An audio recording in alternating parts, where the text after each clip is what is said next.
Your choices when exporting a project or assets from Premiere Pro can be overwhelming, so I'm going to try to make some sense of all that in this lesson. Go to Working Files and open up Projects, and then go on down to 2102 Export Formats. I have a very basic 4-clip sequence to use as our foundation here when we look at export formats. You can export a sequence or a clip from the project panel or the source monitor. You can export them as videos or still images or audio files. So here are the export format options. You've got the sequence selected, then you go to File, Export.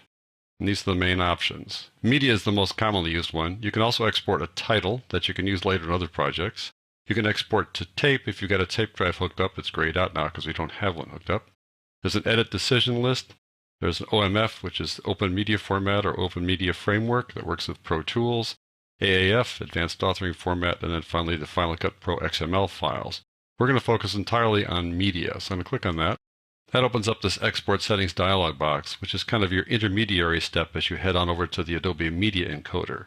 What you want to look at here are all the various formats. This is the drop-down list of the formats, and at first you might kind of go, whoa, that's a lot of things to choose from.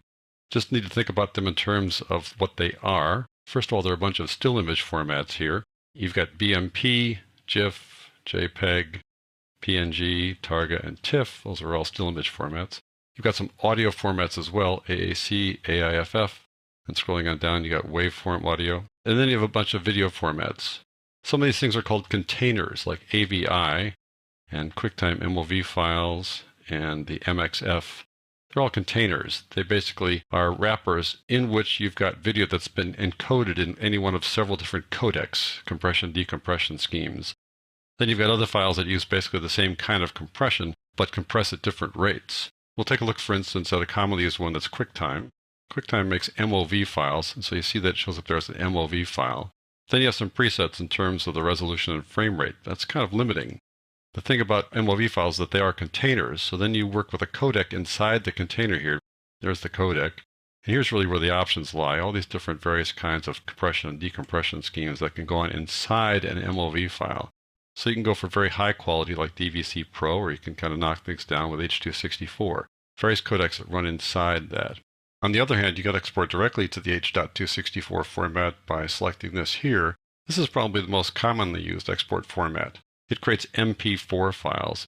The amount of presets here is overwhelming. Android, iPad, iPhone, YouTube, Vimeo, HD, NTSC, PAL, you name it. So H.264 may end up being your go-to format. You can also export MPEG-2 in a variety of flavors, specifically for Blu-ray. That sets it up at a higher frame rate, and MPEG-2 for DVD is a lower frame rate. If I switch to MPEG-2 DVD, you're going to see this change over here because MPEG-2 DVD is not HD, it is widescreen. And so there's a little difference here between HD and widescreen, just so you see the difference there. If I switch over to MPEG-2 Blu-ray, then that is HD, so it shifts back to what you'd expect when we're working with HD video like that. So the basic workflow is you select the format, you select a preset or a codec down here or both, and then you go down and you can queue it up to open up the Adobe Media Encoder, and you can have several files in the queue, or you can just click Export and it'll export this file right away without opening up the Media Encoder, at least not opening it up so you can see it. That's that workflow. There are a couple of other workflows. Let me just show you them.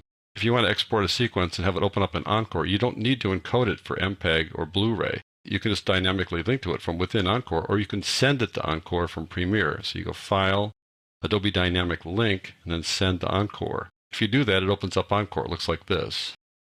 Encore will open up with your sequence there in a timeline. It takes your sequence right there. It's dynamically linking to your sequence. That little icon means it's a Premiere Pro sequence. And then it converts it to a timeline, which is what you work with here inside Encore. And here's the timeline down there. You've seen this before, right? And once inside Encore, you can create menus and make links to this thing. And then when you export it, then it's transcoded.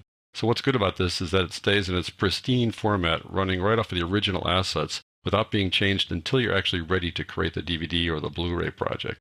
If you want to learn more about Encore, feel free to take a look at my Infinite Skills course, Learning Adobe Encore CS6. Go back to Premiere Pro. There's one more workflow that's brand new to CS6. Go File and Send to Adobe SpeedGrade. This is Adobe SpeedGrade CS6. It's brand new to Adobe, but it's a product that's been around for a while. It's a color correction, color grading product from Germany. Adobe bought out the company that makes this product, and they put an Adobe interface on it and released it for CS6.